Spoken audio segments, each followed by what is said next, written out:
Hello I-Believers! Nandito tayo ngayon sa Studio 7 and GMA para sa isang special segment, no? Kasi feeling blessed tayo sa I-Believe. Kaya naman, we want to give back and share our blessings sa isa sa mga pinaka-loyal na sumusuporta sa atin sa I-Believe. Ako si Marilyn Concepcion ng Rosario, Cavite, grade 3 science teacher. Bata pa lang ako, ninais ko na maging teacher. Kasi na-inspire ako sa tita ko na isa ring guro.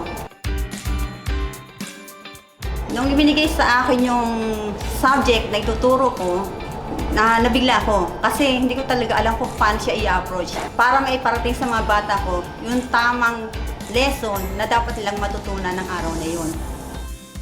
Pero dahil sa mga kaibigan at mga kasama ko sa trabaho, natutunan ko kung paano ko tamang gawin yung mga nararapat kong gawin para sa akin mga estudyante.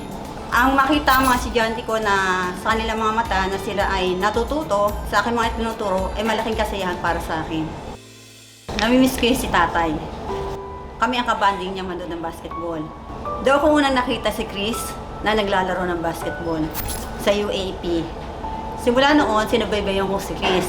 Tapos one time, nung nasa PBA na si Chris, ang sabi ng tatay ko, anak, sama mo naman kung manood ng basketball. Gusto ko makita si Chris. Pero, kaya mo ba? Kasi, akit tayo ng MRT kasi malayo kami from Cavite. May rayuma siya.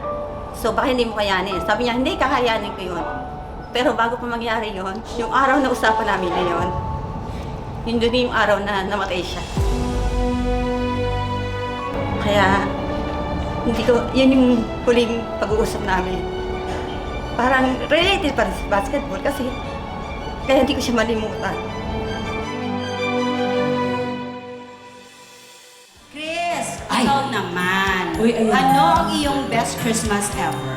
Best Christmas ko nung pinanganak yung dalawang boses. Panonood ko ng I Believe kasi walang tapon eh. Lagi ako nanonood tapos ang dami ko natutunan. May mga bagay na sa school, may mga resources kami na kulang. Yung pala pag nanonood ako na I Believe na marami palang gamit sa bahay na pwede namin gawin kapag mag-experiment kami, na pwede namin kunin doon. Kasi ang school namin marami resources na kulang. So, yung mga bagay na gamit sa bahay, pwedeng ipamalit para gamitin. Para sa amin dito sa I Believe, nakaka-inspire talaga ang mga teacher tulad ni Marilyn. Kaya naman, we want to make this her best Christmas ever. Marilyn!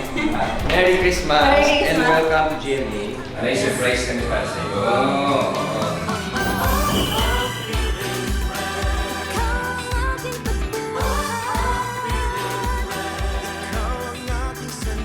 Meron kami from Team I Believe.